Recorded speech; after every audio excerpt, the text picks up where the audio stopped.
Have you noticed that LinkedIn have made some changes on the way you upload media to your posts?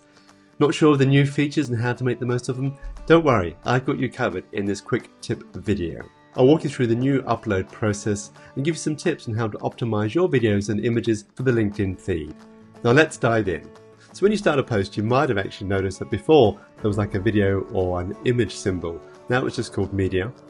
And when you click media, it takes you to a folder that you have previously used to upload content. Here, a previous video I've made, struggling to come up with ideas with video. And then you've got two options down here. You've got captions. Now, automatically LinkedIn auto captions. Now, I sort of don't recommend that because the AI is not quite there yet. It is getting better, but not quite there. So I tend to turn that off. As you can see, I actually prefer to do what I call burn in my captions, burnt in captions. Mainly because if you're on a mobile, you don't have headphones, it's easier to be able to see and read rather than actually have to have the volume on. You can also upload what's called an SRT file. This is a file which will put captions on there as well if you want to.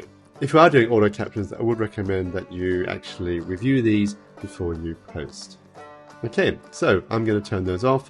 I'm going to press apply. Next one is a little image or thumbnail. I highly recommend that you upload a thumbnail to your video, otherwise it will just pick the first frame, which might not be ideally what your story is about.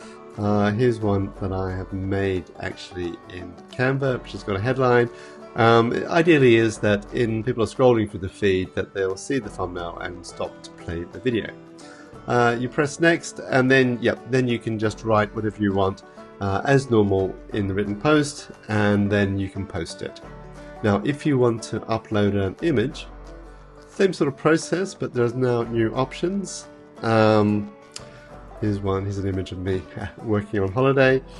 Again, you can now edit it. It's giving you far more editing options.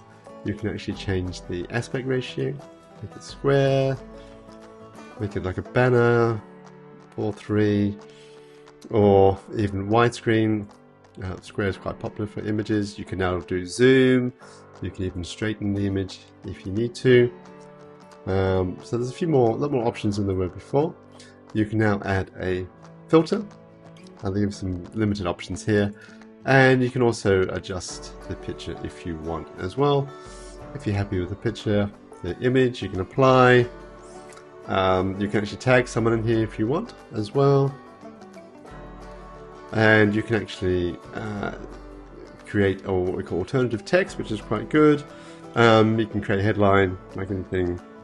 Do you work when on holiday? Something like that.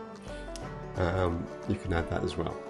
When you go next, again, it gives you the option to write a bit about what this post is about. And again, you can post this or just schedule for later. And that's it. Now you are a pro at LinkedIn's new upload media feature. Hope you found this video useful. If you want me to cover any other topics, leave a comment below. Thanks for watching, and I shall see you in the next video.